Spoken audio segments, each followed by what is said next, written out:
Mira's ex-boyfriend just walked into the charity gala with his new fiancée, the woman he left her for 3 months ago. Panic claws at her throat as they spot her across the room. She has exactly 30 seconds before they reach her, before she has to face their pity and explain why she's here alone. That's when she sees him. He's a contradiction in a room full of peacocks, still while everyone else preens, silent while they chatter. Dark suit, darker eyes, standing near the floor-to-ceiling windows with a glass of something amber that he hasn't touched. There's a severity to his jawline, a calculated distance in the way he observes the room, like he's studying specimens rather than mingling with peers. He looks expensive, untouchable, exactly what she needs. Mira's heels click against marble as she crosses the ballroom, her heart hammering so loud she's certain everyone can hear it. 20 seconds. Her ex's voice carries over the string quartet, that laugh she used to love now grating. 15 seconds. The stranger's gaze shifts to her as she approaches, and something flickers in those dark eyes. Curiosity? Amusement? She can't tell. 10 seconds. "I'm so sorry," Mira breathes, her hand finding his forearm. The fabric of his suit is soft, expensive. Beneath it, his arm is solid, unyielding. "But I desperately need you to be my boyfriend for the next 2 hours. He doesn't pull away, doesn't flinch, just raises one dark brow, the corner of his mouth threatening something that might be a smile. "Please," she continues, words tumbling out in a desperate rush. "My ex just walked in and I can't do this alone. I'll explain everything, I'll pay you, I'll owe you whatever you want, just—" "Mira, is that you?" The voice behind her makes her spine stiffen. Too late. The stranger's eyes flick over her shoulder, assessment sharp and quick.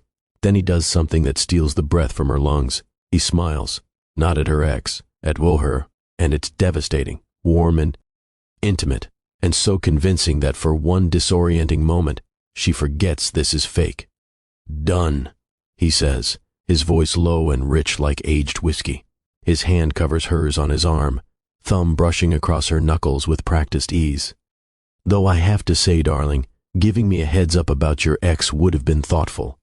The endearment rolls off his tongue like he's said it 1,000 times.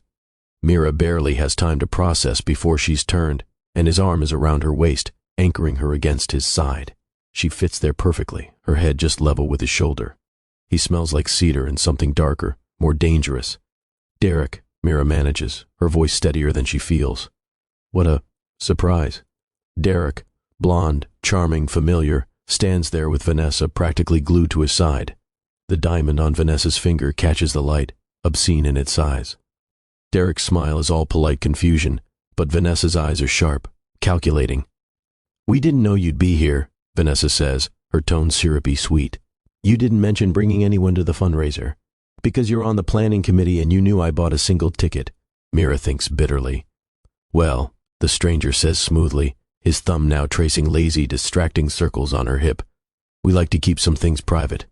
Don't we, sweetheart?" His voice drops on the endearment, intimate and possessive, and Mira feels heat creep up her neck. "Right," she says quickly. "Private." Derek's smile tightens. "I don't think we've met. Derek Thompson." He extends his hand. The stranger regards the offered hand for a beat too long, just enough to be pointed, before accepting it. His handshake is brief, controlled. "Charmed," he says, in a tone that suggests he's anything but. Vanessa laughs, high and tinkling. "Oh, come on. Don't be mysterious. What's your name?" For the first time, Mira realizes she has no idea who this man is. Panic flutters in her chest, the stranger's lips curve. "Adrian. Adrian," Vanessa repeats, like she's testing the name. "And what do you do, Adrian?" "Various things," he says vaguely, pulling Mira closer. "Though right now I'm trying to steal a dance with my girlfriend, if you'll excuse us."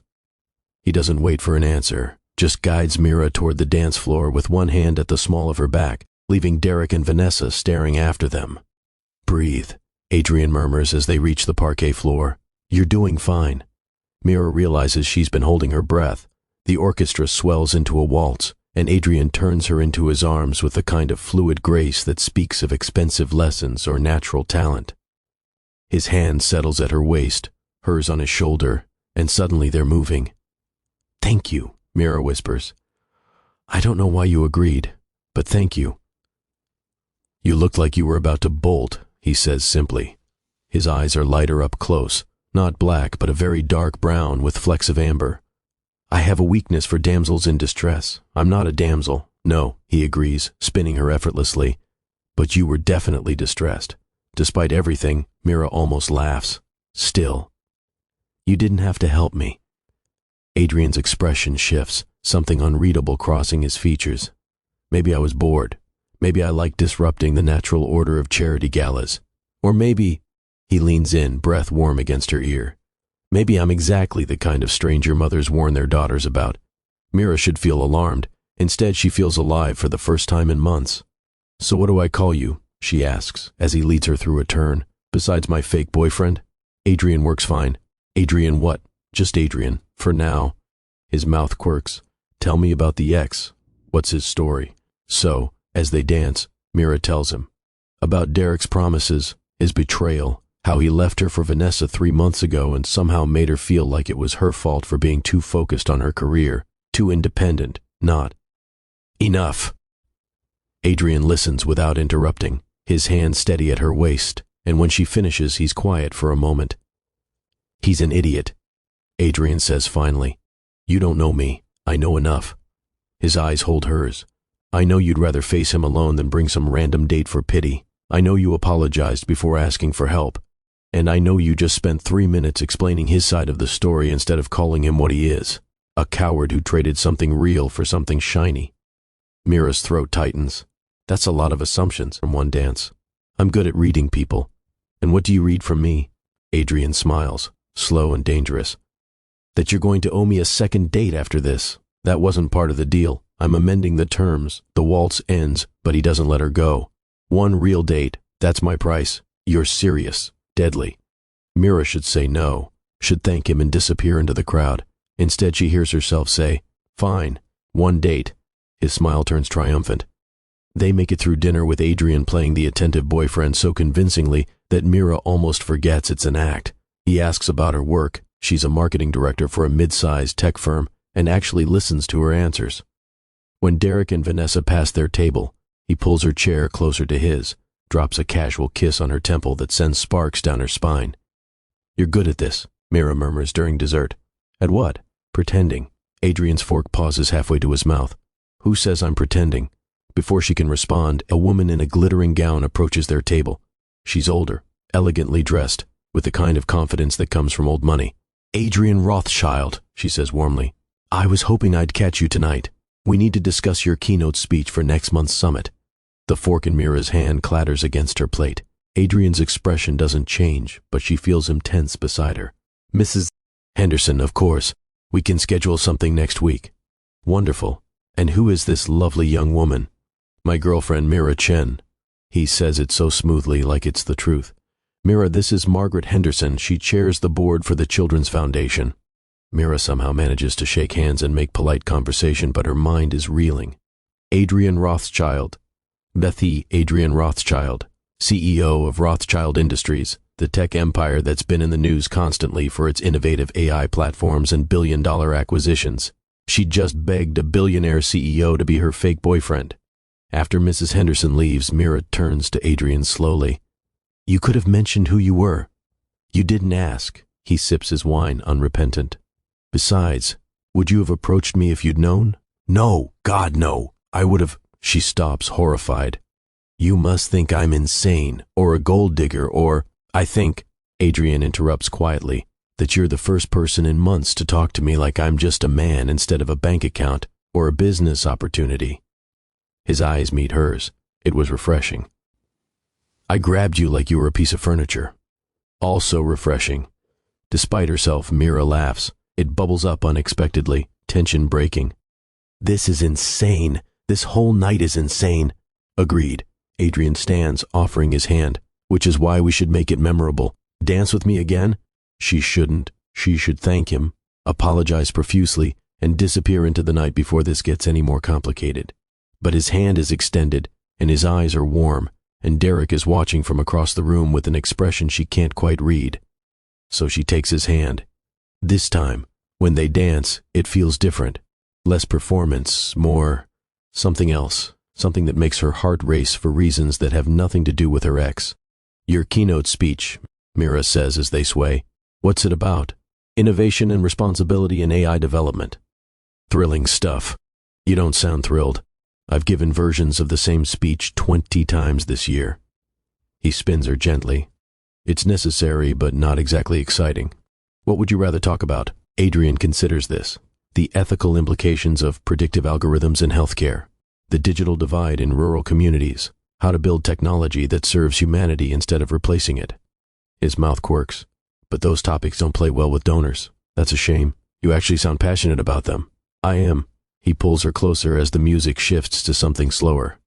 Most people don't want to hear about my passions. They want to hear about profit margins and market share. I'm not most people. No, Adrian agrees, his voice dropping. You're really not. The way he looks at her makes Mira's breath catch. This is dangerous, she thinks. This feeling, this moment, this man. She barely knows him. This isn't real. Except it's starting to feel real. The song ends, and Adrian doesn't step back immediately. They're standing too close, his hand still at her waist, and for a moment, Mira thinks he might kiss her. Then someone clears their throat behind them. Mira. She turns to find Derek standing there alone, Vanessa nowhere in sight. His expression is troubled. Can we talk? He asks. Privately?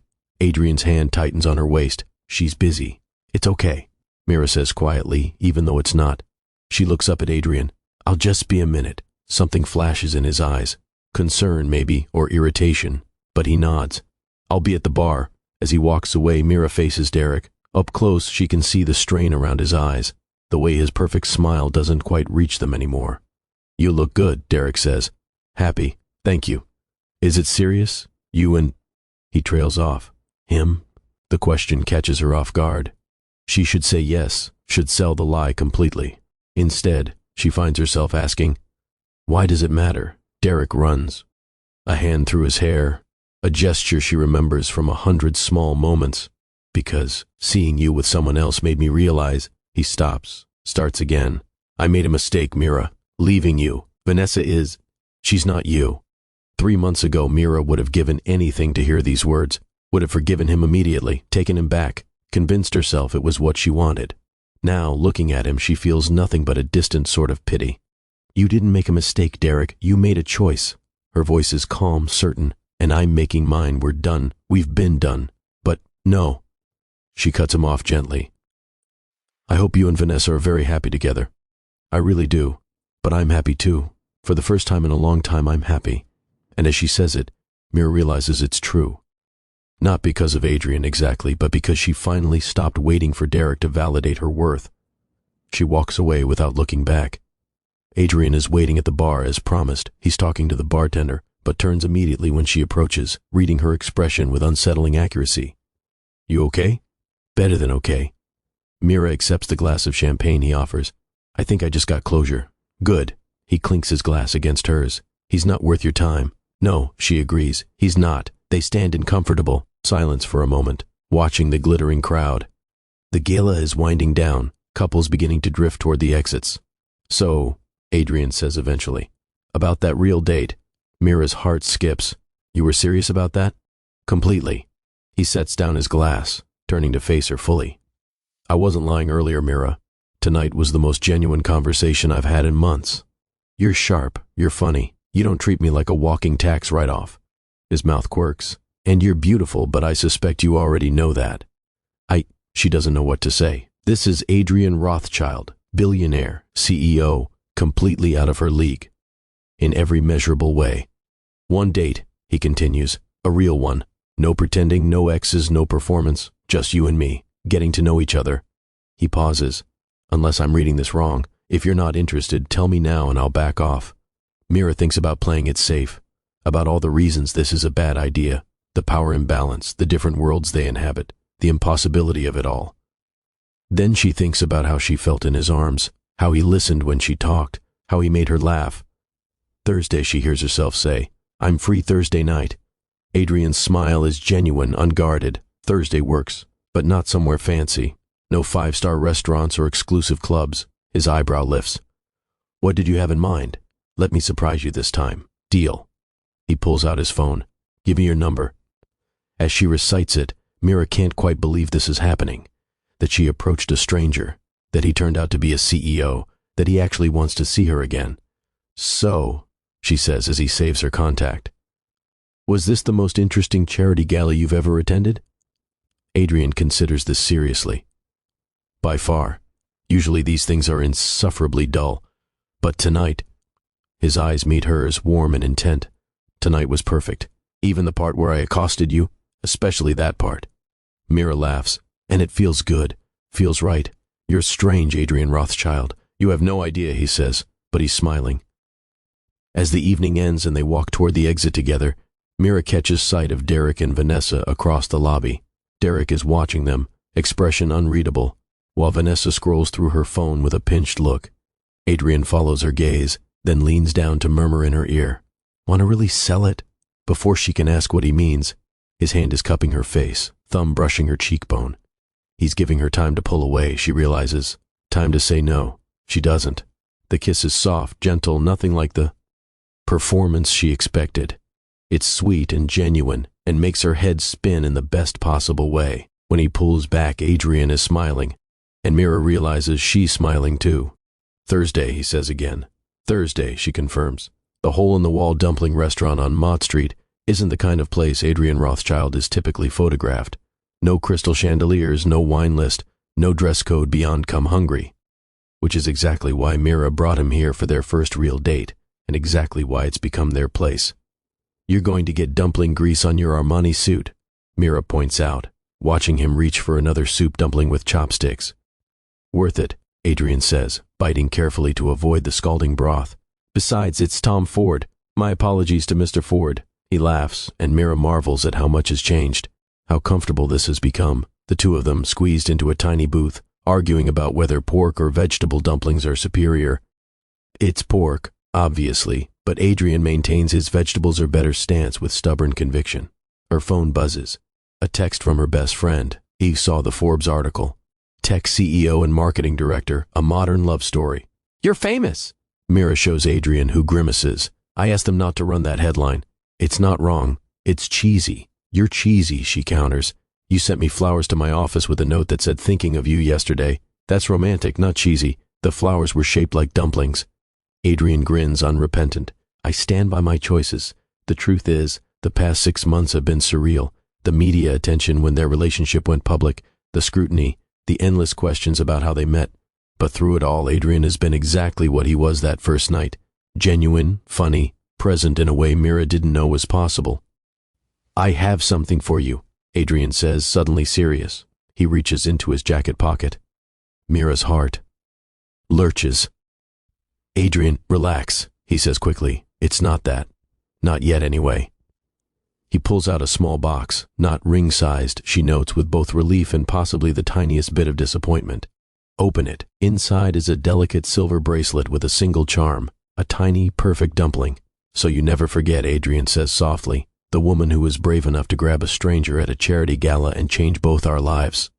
Mira's throat tightens. "It's perfect. Like you. Now who's being cheesy? Still romantic," he insists, fastening the bracelet around her wrist.